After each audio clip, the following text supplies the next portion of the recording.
நமக்கு உணவளிக்கின்ற சோறு போடுகின்ற விவசாயிகளுக்கு எதிரான ஒரு ஆட்சி, கொடுங்கோல் ஆட்சி, திமுக ஆட்சியை வீட்டுக்கு அனுப்ப வேண்டும்.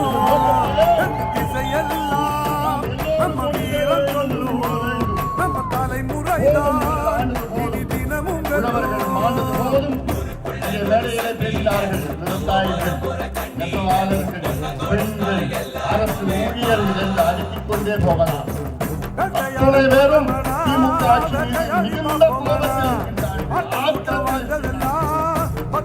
ஆட்சி செய்வதற்கு தகுதியற்ற முதலமைச்சர் ஸ்டாலின் உங்களுக்கு தகுதி கிடையாது. தமிழ்நாட்டை ஆளுவதற்கு உங்களுக்கு தகுதி கிடையாது.